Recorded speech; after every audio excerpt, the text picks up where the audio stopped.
Good evening, class. My name is Jason Dockman. Today I'm going to be showcasing for you the game that I made for CPI 111, Intro to Game Development, and it's a game I called Heavy Metal. So I just wanted to show you guys the music that I had in the beginning, and now I am going to mute it so you can hear me more clearly.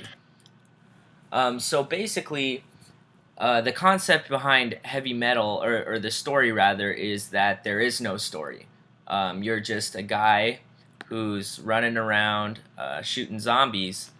And so the way that I set this up is that I thought that adding in a story, a complex backstory for the game here and for the characters would kind of detract from what the game really is trying to accomplish, and that is nothing more than simply just shooting zombies. So as you can see here, you run around and you can pick up power-ups, and there's some health packs you can get.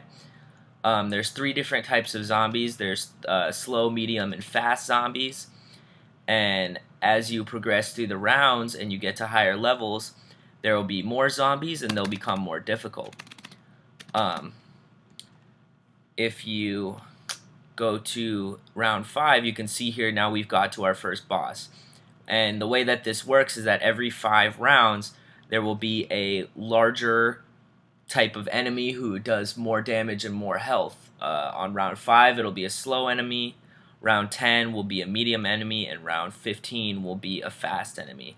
You can already see here it's getting increasingly more difficult as you progress through the game. There's a lot more zombies here. I'll go to the one of the final rounds here, and you can barely move. I mean, they're just everywhere.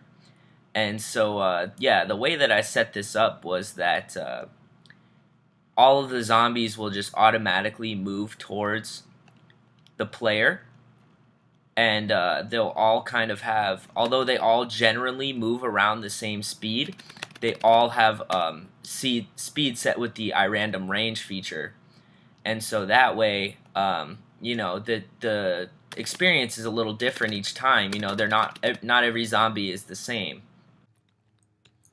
Okay, so I actually died while I was trying to make the video, so I guess I made this game a little too hard.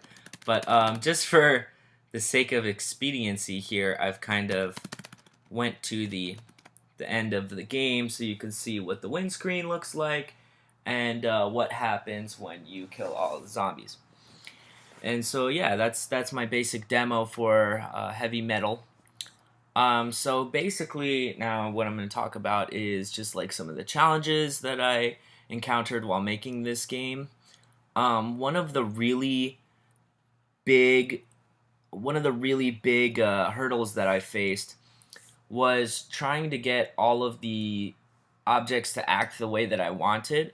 I would have one enemy that is moving towards the player, and as soon as he moved towards him, the sprites would switch or they would disappear. And the player would be shooting in the opposite direction that he's facing, or he just wouldn't be following the keys at all. He'd just be kind of moving all crazy like. So getting all that to cooperate was definitely a big challenge. Okay, let's see here. What I think I did well and what I didn't do well. Well, a lot of this code is just adapted from the platformer game.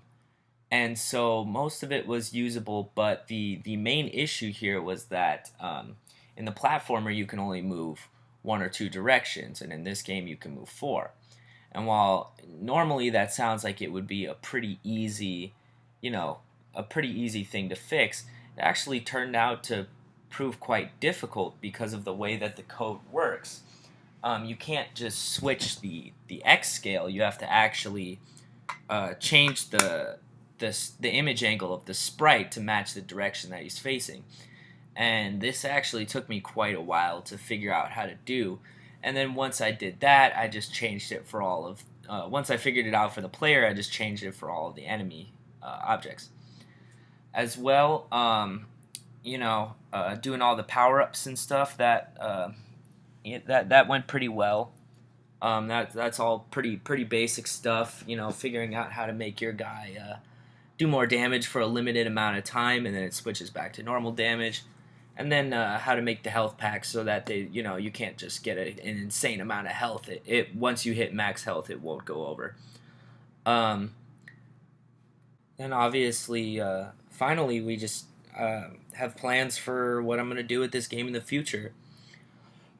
I obviously plan on working with this game a lot more in the future to add in some more features, add in different types of enemies, kind of just make it more fluid, make it more professional looking, things like that. I also want to add in, different weapons and all sorts of fun stuff that you could do with it. But unfortunately, because of time straits and because I'm not an artist, a lot of this just wasn't possible in the amount of time that we were given to complete this. But I think over the summer, I really am gonna see if I can turn this into a full-fledged game. And I had a lot of fun working on this project, and I look forward to working on it more in the future.